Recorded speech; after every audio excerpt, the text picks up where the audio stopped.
Linux developers, are you tired of dealing with memory-related bugs? The Linux kernel, like many other low-level systems, is written primarily in C, a language that doesn't inherently protect against certain types of memory corruption.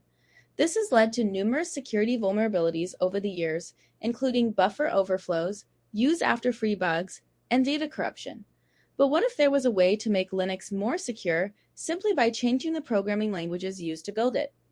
One approach gaining traction is the use of memory-safe languages. These languages, designed with safety in mind, prevent common errors that lead to memory corruption. The most notable examples are Rust and Go. Rust, with its ownership model and borrow checker, ensures memory safety at compile time, preventing the type of bugs that plague C code. Go, while not as strict as Rust, provides built-in features like garbage collection and safe pointer handling. The Linux kernel has already started incorporating Rust. With the introduction of the Rust for Linux project, this initiative aims to bring Rust into the kernel development process, gradually replacing or augmenting C code with safer alternatives. The goal is ambitious. By using memory-safe languages, the Linux kernel can significantly reduce the risk of memory-related vulnerabilities. But how exactly does this work? Let's take a closer look at Rust. In C, when you allocate memory, you have to manually manage it, which can lead to errors. Rust, on the other hand, uses a concept called ownership and borrowing. Each value in Rust has an owner that is responsible for deallocating the value when it is no longer needed. This approach prevents common errors like dangling pointers and use-after-free bugs. Another key benefit of memory-safe languages is their ability to prevent data corruption. In C, when you access memory, there's no guarantee that the data you're reading is valid or hasn't been modified elsewhere. Rust and Go provide mechanisms to ensure data integrity, such as bounds checking and data validation.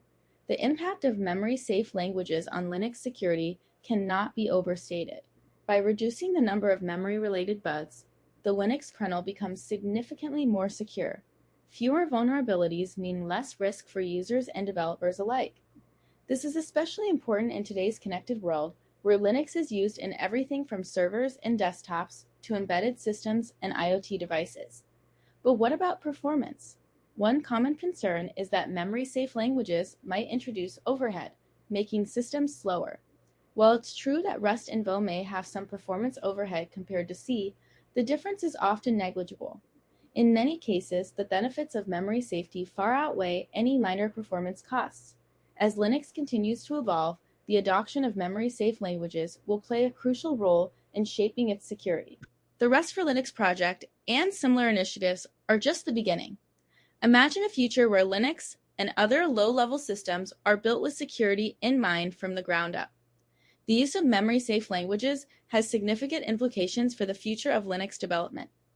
As more developers and organizations adopt these languages, we can expect to see a substantial decrease in memory-related vulnerabilities. This, in turn, will lead to a more secure and stable Linux ecosystem. In addition to the security benefits, memory-safe languages also offer improved developer productivity. With fewer bugs to debug and less time spent on memory management, developers can focus on building new features and improving performance. The Linux community is already seeing the benefits of memory-safe languages. With the introduction of Rust for Linux, developers are now able to write safer, more secure code. This is a major step forward for Linux security, and it's an exciting time for developers and users alike. As we look to the future, it's clear that memory-safe languages will play a critical role in shaping the security of Linux and other low-level systems. By adopting these languages, we can build a more secure, stable, and efficient ecosystem. So what's your take on memory-safe languages in Linux security? Share this with fellow developers and subscribe for weekly updates